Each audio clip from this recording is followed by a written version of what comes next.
everybody, it's Lynn from A Bit of Birdsong. Thought I would work on my journal spread today. I'm out in the workshop in Papertown. I love it out here, and it is kind of cloudy today, but it feels really good outside. It's a pretty day. We need rain. It's really dry here. I've been watching the birds play, and the most beautiful birds have been all over the bird baths. I need to go get some food today. And of course, as soon as I take my camera out and put it on the tripod, they all fly away and they got timid and didn't come back yet. So I'm hoping to do another nature vlog soon. Let's talk about today's spread, but first I want to share this picture. It was in the intro, or is in the intro on my October daily videos. And Sherry, I wanted to tell you, I really hoped there would be some sort of information. I thought this was glass over an image. I took it down and looked at it a little more closely. It looks like there was tape over the back at one point, and I don't know if that would have been the name of the person in the photo, but let me show you when you pop this out. There is no glass. This piece was standing up a little bit. It looks like it's been pulled on before. This is actually adhered to this metal piece. I don't really know how old it is. I do know that that little piece has pulled out. I'm afraid it would end up tearing the photograph. There are some cracks in it. It looks like Columbia Portrait Company, Chicago. Let's look that up. I don't have a name, and I'm sorry. So that tells us a little bit. Columbia Portrait Company. I got this in Durham. I do know that. I feel like it came from the scrap exchange. I have several places that I love to go to look for old photographs. One is the scrap exchange. One is a little shop called Everything But Granny's Panties. What a funny name. And another place is just antique stores all over the place. Columbia Medallion Studios, established 1888.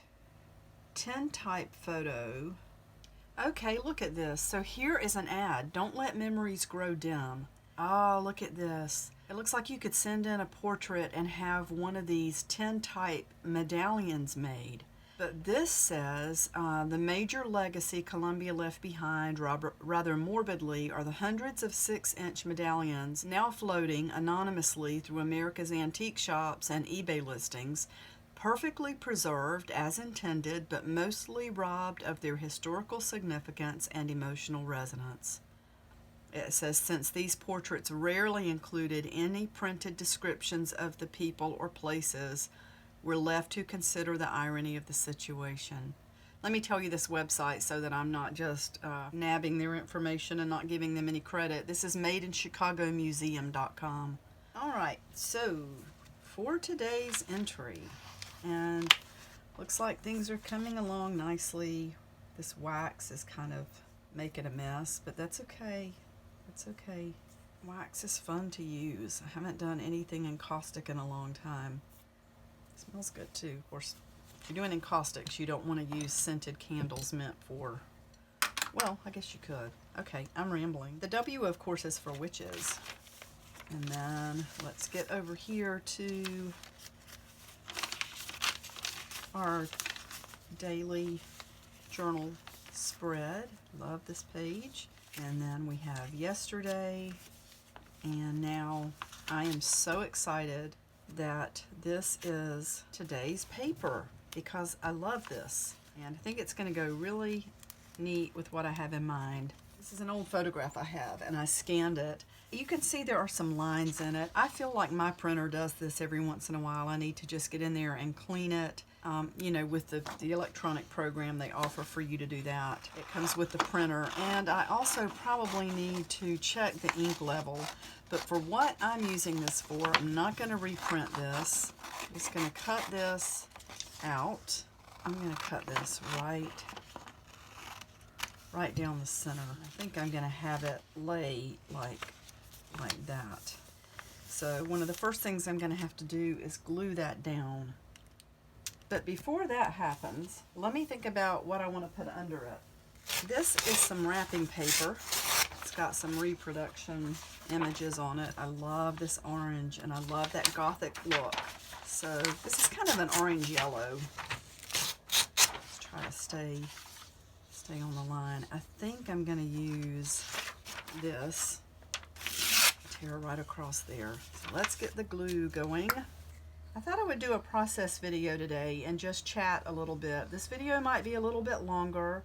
I'll try to put markers in. I know that so many people are doing October dailies, and we just have such a wonderful community of artists. I was just this morning watching Carla Frizzell, her Bambi journal that is so gorgeous.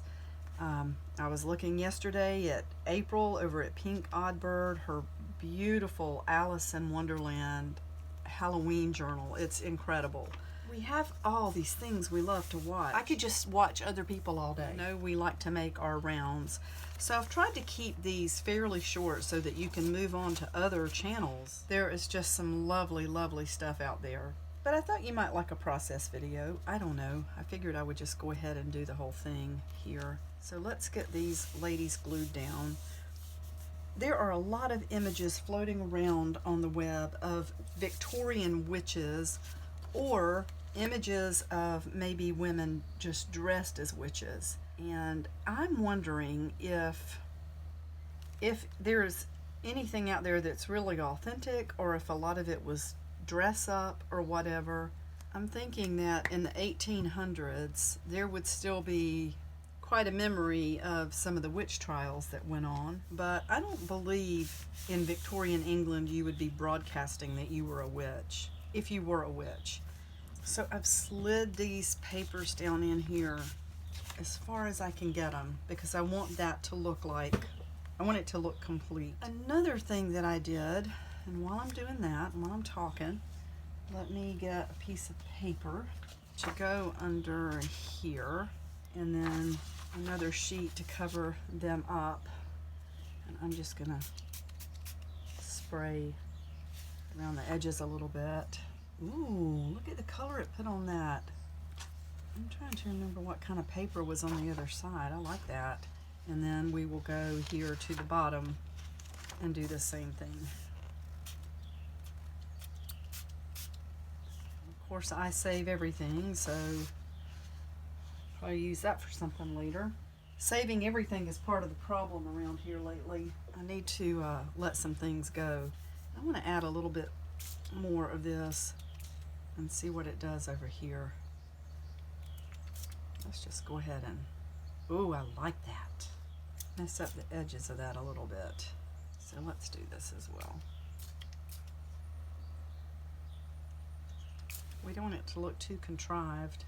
Something else that I did, and I wonder if these turned out too large. I made a collage of these witches' hats. There's one of these in the October image zine. Feel free to use it. Again, I can kind of see the lines from my printer. My printer is, I'm not going to call it an El Cheapo because it's Hewlett-Packard. It's been really good for me. I have the Instant Ink, whatever you call it. Really have had a lot of use out of it. It scans, it does everything I need for it to do. So I don't want to make it sound like it's not worth having. So look, this hat, I'm just going to cut it to the size I want it. And I'm going to cut a little bit more off of that rim. Today we're just having fun. There's been a lot of dark subject matter with this journal so far, and I have enjoyed every minute of researching and reading, and I do plan to do more of that. But I definitely wanted to use this image, because as soon as I saw it, the photograph, and bought it, I thought, you know what, they look like they're up to some kind of fun. I think a group of witches is called a coven. I'm not sure if I'm saying that right.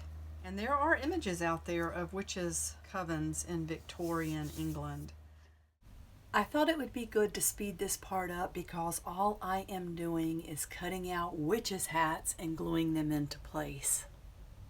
Like that. Let's get the trash off the table. I knew that I wanted to have a lot of really pretty things on this page to decorate their hats, and also to underscore that concept or thought that People can be labeled witches, which has a really negative connotation to a lot of people, when actually all they're doing is maybe practicing herbal medicine or using things that are superstitious, maybe because of the way they were raised, or, you know, just so many things. This was so much fun. I'm using eyelash trim, a variety of stickers, white and black acrylic paint, and distress ink. I feel like, you know, dragonflies and butterflies, they're so magical. Sandra, I love these stickers. They are just so amazing. I think I need to put a little cat right there. Ooh, I love this. I don't want to close it yet. Let's do something else. So covens, let's talk about covens for a minute. I believe they are traditionally 13 people. I don't know a lot about that. Again, I don't practice any sort of witchcraft. This has been just an educational, really informative process for me to learn more about witches in history and that kind of thing. Oh, I love this paper. So let me also, I'm gonna tear it right here. Let me also put one more thing on here. Let me put a couple of words on here, and I think we'll be done. I'm not sure I'm going to use this color. Actually, I like it. I didn't know if the yellow, this is kind of, I called it orange back here, but when you see it against real orange, it does look yellow. I have to show you what's outside the door.